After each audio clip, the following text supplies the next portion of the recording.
আসসালামু আলাইকুম ওয়া রাহমাতুল্লাহি ওয়া বারাকাতুহু। সকলকে মাহে রমজানুল মুবারক মাসের শুভেচ্ছা জ্ঞাপন করছি। আল্লাহ তাআলার শুকরিয়া আদায় করছি, আলহামদুলিল্লাহ। নবীজির শানে সংক্ষিপ্ত দরুদ পাঠ করছি সাল্লাল্লাহু আলাইহি ওয়াসাল্লাম।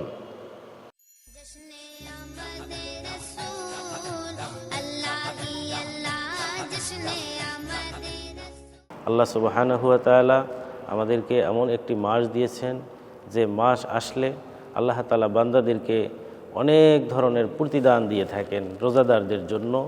এটাকে আমরা অফার বলতে পারি।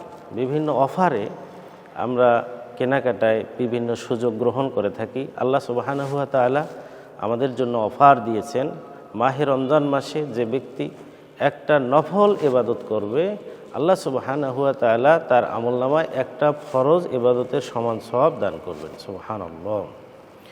আর যে ব্যক্তি একটা ফরজ আমল করবে, একটা ফরজ ইবাদত করবে, আল্লাহ তাআলা তার আমলনামায় ৭০টি ফরজ ইবাদতের সমান সওয়াব আল্লাহ তাআলা দান করবেন। সুবহানাল্লাহ। আল্লাহ সুবহানাহু ওয়া তাআলা এই মাহে রমজানুল মুবারক মাসে যে ব্যক্তি একটা উমরা হজ করবে আল্লাহ সুবহানাহু ওয়া তাআলা তাকে একটা হজ্জের পুরো একটা হজ্জের সওয়াব দান করবেন। সুবহানাল্লাহ।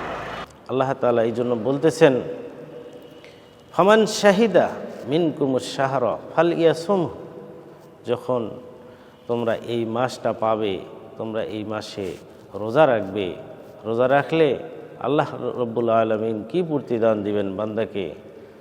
এমনকি আল্লাহ তাআলা বলছেন তার প্রিয় হাবিবের মাধ্যমে, যে ব্যক্তি রোজা রাখে তার মুখের দুর্গন্ধটাও আল্লাহ তাআলার কাছে মেশক আম্বরের চাইতেও বেশি সুগন্ধিযুক্ত। সুবহানাল্লাহ। আল্লাহ তাআলা আমাদেরকে সিয়াম সাধনার বিধান জানার, সেই সাথে সেগুলো মেনে চলার তৌফিক দান করুক।